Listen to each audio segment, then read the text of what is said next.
Welcome টিয়ানাস house YouTube চ্যানেলে। কেমন আছো বন্ধুরা? আশা করি সকলে খুব ভালো আছো।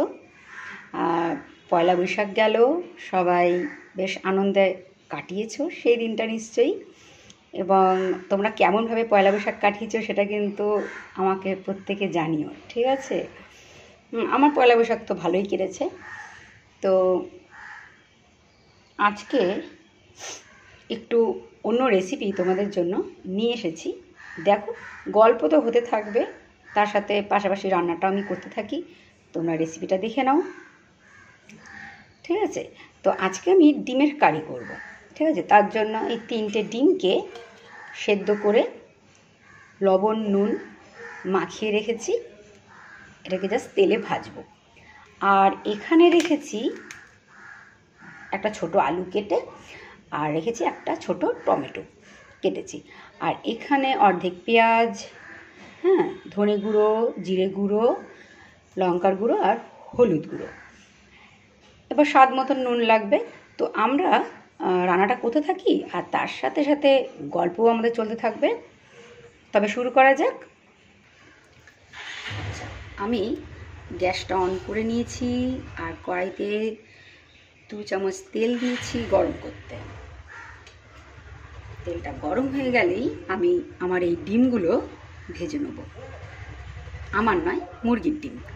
যদিও মুরগির ডিমটা যেটা আমি নুন হলুদ মাখিয়ে রেখেছিলাম, ঠিক আছে?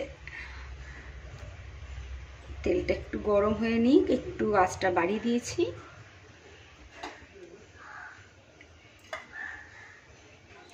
হ্যাঁ, তেলটা গরম হয়ে গেছে। এই অবস্থায় আমি এক এক করে ডিম এর মধ্যে দিয়ে দেবো।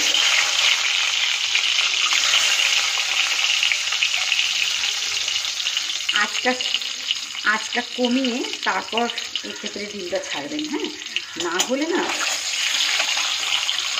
ফাটতে থাকে আর তেল ছিটলে তখন কিন্তু খুব খারাপ একটা ব্যাপার। তো আঁচটা একটু কমিয়ে নিয়ে ডিমগুলো দিলে তাহলে আর তেল ছিটে আসার সম্ভাবনাটা থাকে না। এবার আঁচটা একটু বাড়িয়ে দিন, ডিমগুলো ভাজা হতে থাকুক।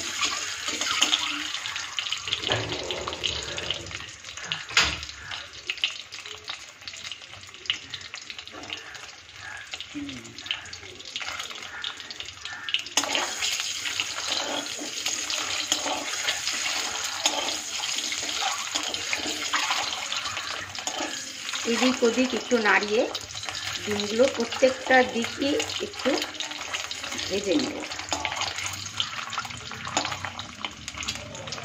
হালকা করেই ভাজবো, বেশি কড়া করে ভাজলে ভালো লাগে না খেতে।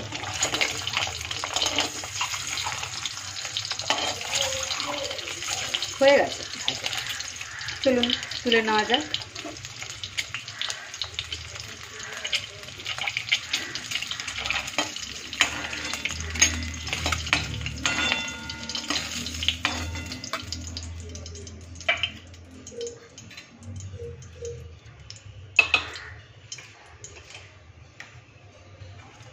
এবার এই আলুগুলো একটু ভেজে নেব। আমি আপনাদের বলেছিলাম আমার আগের ভিডিওতে যে আমি ভীষণই সহজে রান্না করে ফেলার যে রেসিপিগুলো আছে আমি সেগুলো আপনাদের সাথে শেয়ার করব। খুব বেশি এই মুহূর্তে, কেননা সত্যি গরমে খুব স্পাইসি জিনিস খাওয়াটা খুবই কষ্টকর হয়, আমি আগেও যেটা বলেছি। তো সেজন্য ঝটপট রান্না করে ফেলার রেসিপিগুলোই আমি আপনাদের সাথে শেয়ার করব, যাতে আপনারা খুব সহজেই সেগুলো বাড়িতে করতে পারেন। বিশেষ করে মাথায় রাখতে হবে, যারা বাড়ির পটু গিন্নি তারা তো বিভিন্ন ধরনের রেসিপি রান্না করতে জানেন, তা আমি জানি। কিন্তু যারা এই কাজের সূত্রে বা পড়াশোনার সূত্রে বাইরে থাকে, একা রান্না করে খেতে হয়, তাদের পক্ষে কিন্তু খুবই সমস্যার যে এক এক দিন এক একটা রান্না করা। আর সেটা যদি আবার খুব ঝকমারি রান্না হয়, অনেক কিছু দিয়ে একটা রান্নার প্রসেস হয়, সেটা তো খুবই মুশকিল করা, তাই না? তাই খুব সহজে কি করে ফেলা যায় রান্নাটা, এগুলো কিন্তু সব কটাই তাদের জন্য। আমি বারবার এক কথা বলি, খুব সহজে করে ফেলার পদ্ধতি আমি আপনাদেরকে শেখাতে চাই। আপনারা দেখুন, আশা করি ভালো লাগবে। এবং আপনাদের জন্য কিন্তু সারপ্রাইজ আছে একটা। আর সেটা কি, সেটা ভিডিওটা দেখতে থাকুন, তারপর বলবো।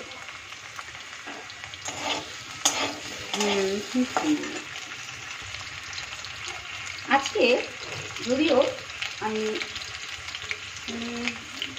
ডিমের কারিটা করছি খুবই সহজভাবে, তবে এর আগেও কিন্তু আমার ইউটিউব চ্যানেলে আরেকটি ডিমের কারির ভিডিও আছে, সেটা যদিও অনেক বেশি স্পাইসি।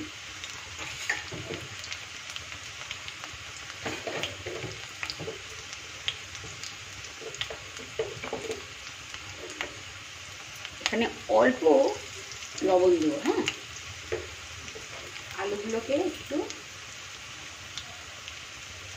অল্প হলুদ আর অল্প লবণ দিয়ে একটু ভাজা করে নেবো, আর কিছু নেই।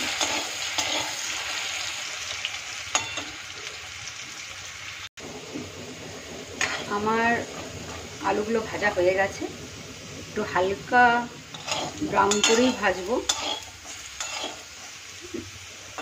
এবার তুলে নেবো, আঁচটা কম করে আস্তে আস্তে করে আলুগুলো তুলে নিলাম।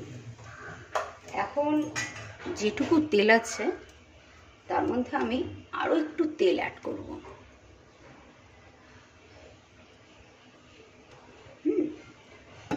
এর মধ্যে কেটে রাখা পেঁয়াজ,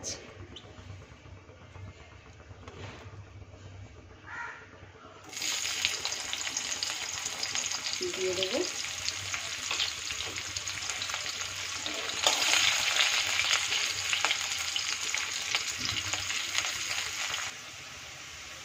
পেঁয়াজগুলো একটু ভাজা হয়ে এলেই এর মধ্যে দিয়ে দেবো এই কেটে রাখা টমেটোগুলো।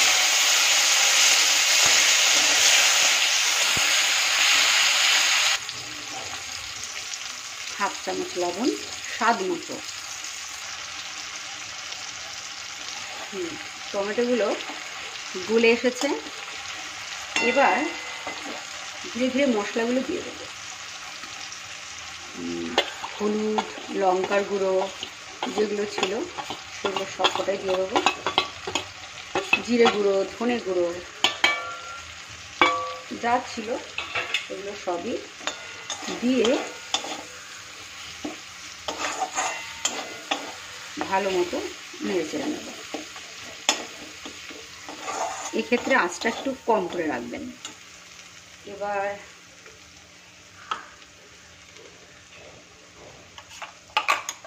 একটা ছোট আদা আর 6-7 কোয়া রসুন আমি বেটে রেখেছি, সেটা এখানে দিয়ে দেব।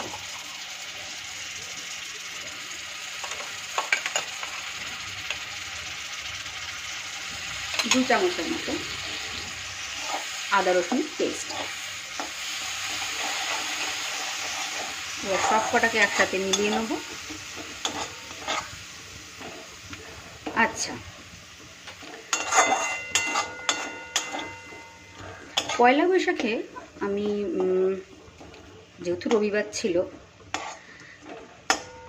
আর তাছাড়াও পয়লা বৈশাখের দিন ছুটিও ছিল, সেই জন্য আমরা একটু ঘুরতে বেরিয়েছিলাম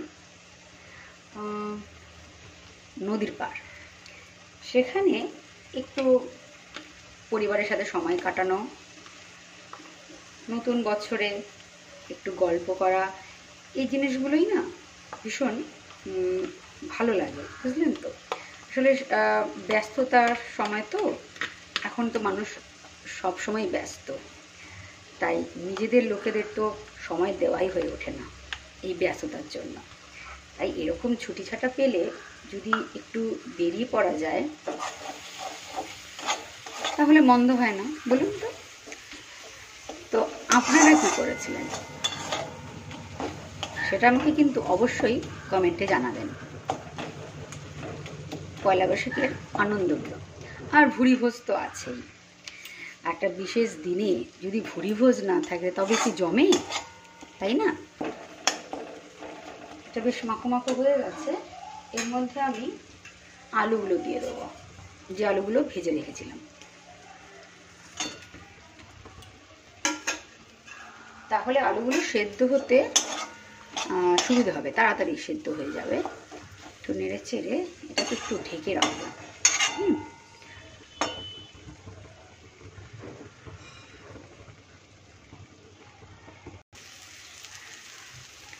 এবার এখানে ওই হাফ কাপের মতন জল দিয়ে দেবো।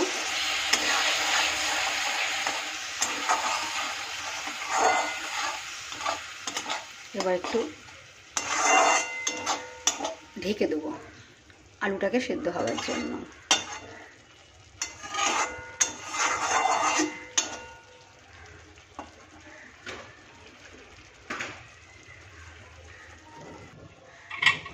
এবার ঢেকে দেবো, ঢেকে দিলাম। এবার এটা মানে একটু সেদ্ধ হতে থাকুক আলুটা, ততক্ষণ আপনাদের সাথে একটু গল্পই করে নেই, কি বলুন। তো যেটা বলছিলাম, ভালো খাবারের সাথে সাথে কিন্তু দরকার প্রিয় মানুষদের সাথে ভালো সময় কাটানো। এই মুহূর্তগুলো কিন্তু আর ফিরে আসে না, তাই না? ব্যস্ততা তো থাকবেই জীবনে, কিন্তু তার সাথে সাথে একটু সময় কাটানোটাও অত্যন্ত জরুরি। ভালো মন্দ শেয়ার করা, তাই না? সমস্ত কাজের জায়গায় যত ধরনের টেনশন থাকুক, স্ট্রেস থাকুক, যাই থাকুক, যখন প্রিয় মানুষগুলো কাছে আসে এবং তাদের সাথে যখন বিভিন্ন বিষয় নিয়ে আলোচনা করা হয়, মনের দুঃখ শেয়ার করা হয়, তখন দেখবেন এই স্ট্রেসগুলো কিন্তু অনেক কমে যায় এবং আমরা কিন্তু অনেক বেশি মানসিক দিক থেকে সুস্থ থাকতে পারি। সেই জন্য অবশ্যই প্রত্যেকে নিজেদের শরীর স্বাস্থ্যের পাশাপাশি কিন্তু মানসিক স্বাস্থ্যটার দিকে খেয়াল রাখুন। দেখি কতটা হলো আমাদের রান্না। দেখতে তো বেশ ভালোই লাগছে, খেতেও আশা করি ভালোই লাগবে। আরও একবার একটু ঢেকে দিই, ঠিক আছে? তবে সেই জন্য আপনাদের সাথে কথা বলে আমারও বেশ ভালো লাগে, আপনাদের সাথে বিভিন্ন রান্না শেয়ার করতে পারলে আমারও বেশ ভালো লাগে। যেটা বলেছিলাম, বিভিন্ন অসুবিধার জন্য অনেক দিন অনেক রেসিপি আমি দেইনি, ঠিক আছে? তো এখন চেষ্টা করব রেগুলারিটি করার। এখন দেখা যাক। তবে আপনারা সাবস্ক্রাইব করুন, আপনারা পাশে থাকুন, এটাই চাইবো সবার আগে। তাহলেই তো আমার ভালো লাগবে এবং দারুণ দারুণ জিনিস আপনাদের সাথে শেয়ার করতে পারবো। আর হ্যাঁ, যে সারপ্রাইজের কথা বলছিলাম ভিডিওটি শেষে আছে, সেটার জন্য কিন্তু আপনারা একটু ওয়েট করতে হবে, ঠিক আছে? আমি জানাবো এই গরমের স্পেশাল কিছু রেসিপি আমি নিয়ে আসবো। রেসিপিগুলো আপনাদের কিন্তু ভীষণ ভালো লাগবে, একটু অন্য ধরনের রেসিপি, আর সেগুলোই বলবো। ভিডিওটা কিন্তু শেষের দিকে, হ্যাঁ, আপনারা দেখতে থাকুন। এবারে আলুগুলো ফাইনালি সেদ্ধ করে নেওয়ার জন্য এই 1 কাপের মতন জল দিয়ে দিলাম, একটু নেড়ে নিলাম। হয়ে এসেছে রান্নাটা। একটু ঝোলটা ফুটে গেলেই আমি ডিমগুলোও দিয়ে দেবো। ঝোলটা ফুটে গেছে, এবার এর মধ্যে ডিমগুলো দিয়ে দেবো। দেখুন, ডিমগুলোকে না আমি এভাবে একটু কেটে নিয়েছি ছুরি দিয়ে, সাইডগুলো একটা সাইডেই কেটেছি। কেন বলুন তো? বলছি। এই যে 3টে ডিমই ছেড়ে দিলাম এর মধ্যে, হ্যাঁ, ডিমগুলো হতে থাকুক। ডিমটা কেটে দেওয়ার ফলে না এই যে মশলাগুলো রয়েছে, মশলাগুলো ডিমটার ভেতরে ঢুকে যাবে, আর তখনই মানে ডিমটা যখন আমরা খাবো স্বাদটা একটু অন্যরকম লাগবে, মানে বেশ ভালো লাগবে। মশলার টেস্টটা পুরো ডিমটার ভেতরে থাকবে। এমনি সময় কি হয়, যদি এরকম গোটা ডিম রান্না করা হয় দেখা যায় ভেতরে মশলাগুলো তো ঢোকে না, তেল মশলাটা সেদ্ধ সেদ্ধ টাইপেরই লাগে খেতে। হ্যাঁ, কিন্তু যখনই আমি এরকম একটু কেটে দেবো তখন তেল মশলাটাও ঢোকে এবং খেতে বেশ ভালো লাগে, আমার তো ভালো লাগে। ঠিক আছে, আমার পরবর্তী ভিডিওগুলো দেখার জন্য অবশ্যই আমার চ্যানেলটাকে লাইক করুন, সাবস্ক্রাইব করুন।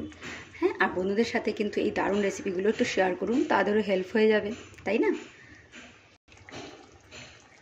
অল্প করে এখানে একটু চিনি দিয়ে দেবো, তাতে নুন আর চিনি পড়লে না রান্নাতে, যে কোনো রান্নাতে একটা বেশ টেস্টের একটা বেশ ব্যালেন্স হয়, মানে খুব সুন্দর একটা ব্যাপার হয়, তো খেতে ভালো লাগে বেশি। তো আপনারা এটা ট্রাই করতে পারেন। ঠিক আছে, আমার এই ডিমের কারিটা রেডি। এবার আমি এটা নামিয়ে ফেলব।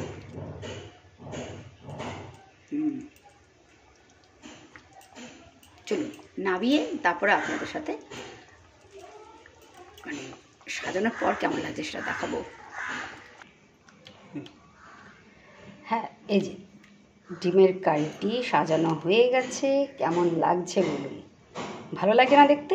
খেতেও কিন্তু দারুণ হয়েছে। হ্যাঁ, আপনারা অবশ্যই এই রেসিপিটা ট্রাই করুন, আর কেমন হয়েছে সেটা আমাকে অবশ্যই কমেন্টসে জানান। ঠিক আছে, আর আজকে তবে ভিডিওটা এখানে শেষ করছি। নেক্সট আরও একটি ভিডিও নিয়ে খুব তাড়াতাড়ি ফিরব। হ্যাঁ, তবে এখনই বাই বলছি না, কারণ আরেকটু যে জিনিস বাকি রয়ে গেল, সেটা হলো আপনাদের সারপ্রাইজটা। চলুন দেখে নিন। আমি এই আইসক্রিম মোলটা কিনে নিয়েছি। ঠিক আছে, আর গরমে তো বাচ্চাদের আইসক্রিম খেতে ভীষণ ভালো লাগে, সেই জন্য আমি সুন্দর সুন্দর আইসক্রিমের রেসিপি এরপরে আমি আপনাদের সাথে শেয়ার করতে চলেছি। ঠিক আছে, মোলটা ভালো না, আমাদের পাশের শপ থেকেই কিনে নিলাম। ঠিক আছে, বেশ সুন্দর। এবার এই মোলটাতে আমরা বানাবো গরমের সমস্ত ধরনের আইসক্রিমগুলো।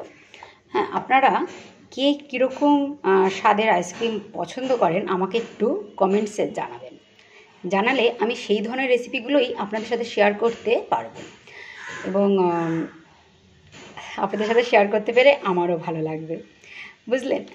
ঠিক আছে, চলুন তবে আজকে এখানেই ভিডিওটি শেষ করছি। আপনারা তাহলে আমাকে জানাতে ভুলবেন না কিন্তু। বাই।